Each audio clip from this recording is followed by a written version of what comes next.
สบายดีมาทุกคนวันนี้เขามากินข้าวปุ้นกับน้ำยาปลากระป๋องนี่เฮ็ดเอง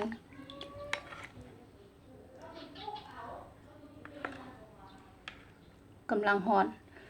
กำลังอันนั้นเลยกำลังเฮ็ดแล้วเมื่อกี้นี่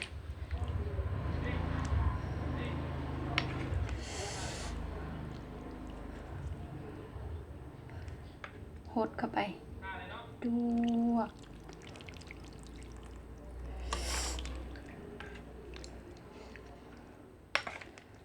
ต้องหดแซ่บๆนี่ปลากระป๋อง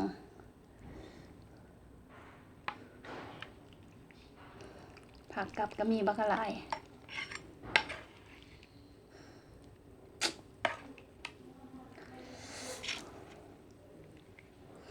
มาเด้อจ้ะกินน้ำกันมาเด้อจ้าฮ้อ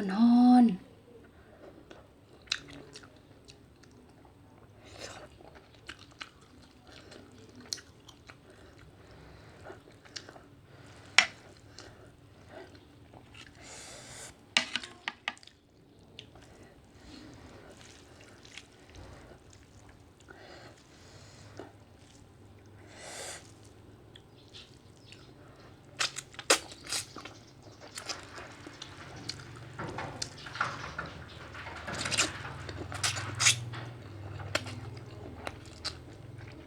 เฮ็ดเองมื้อนี้ลงมือเฮ็ดเอง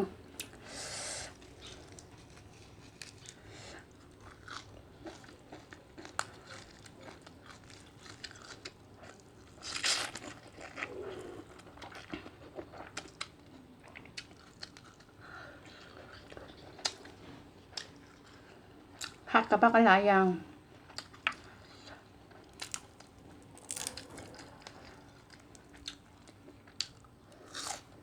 มีผักบัวผักชีโหระพาใบสลัดกะหล่ำ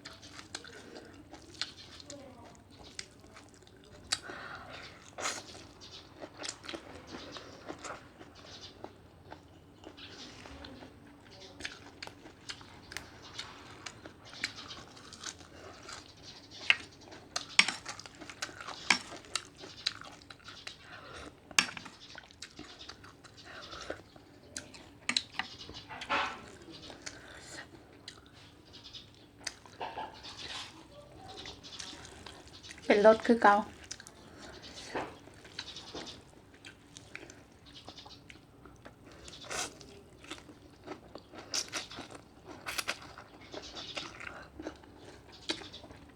กำลังเห็นแล้ว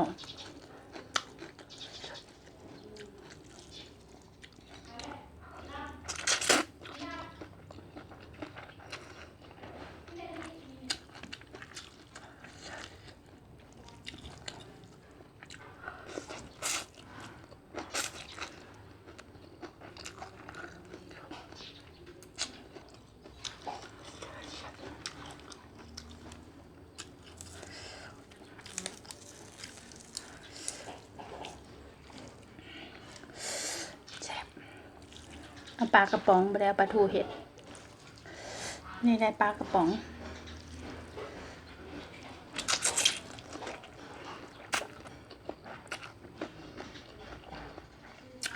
หั่น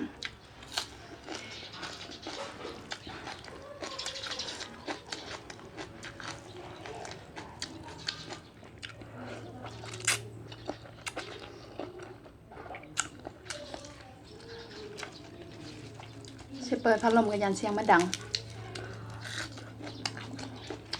ผักสลัดก็งาม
ผักกะลาย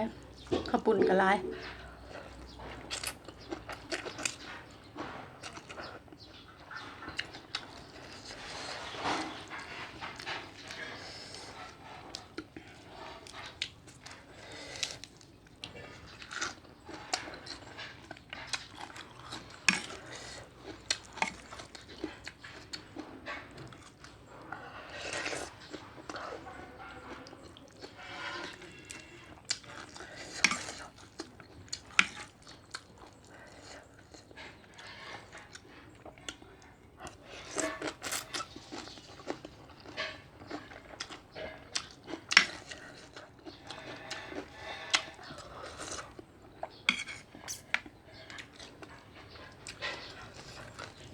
หอม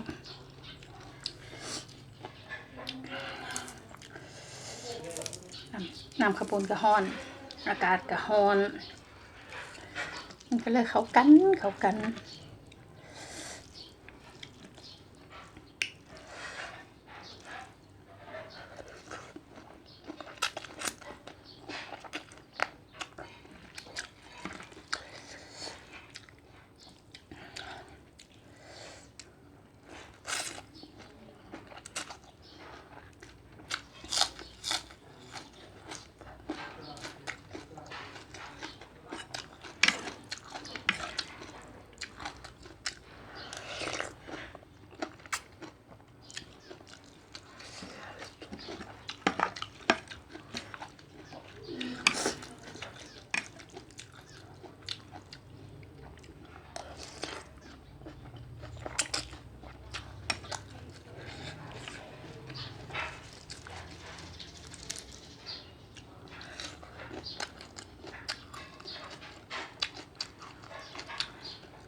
เฮ็ดเองแซ่บเอง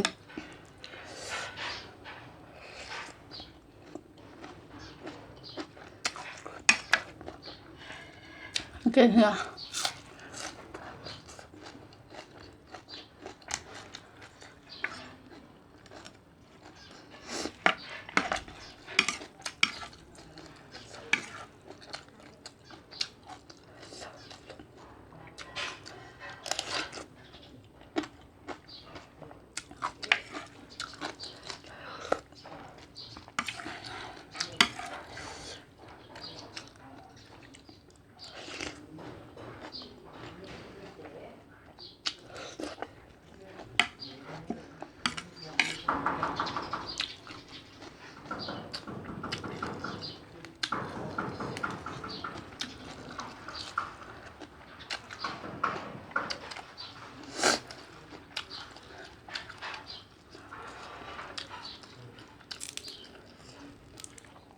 มันหลายผล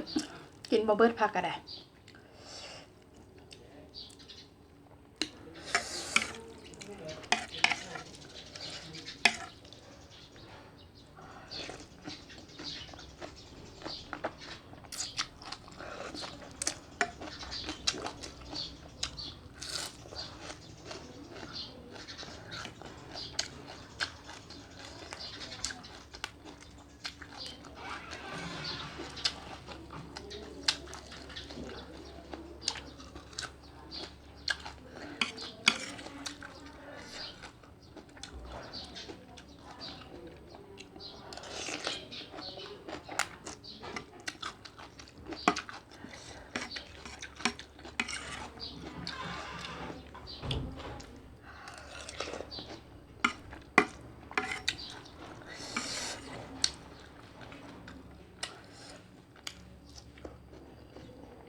ทั้งแซ่บทั้งเผ็ด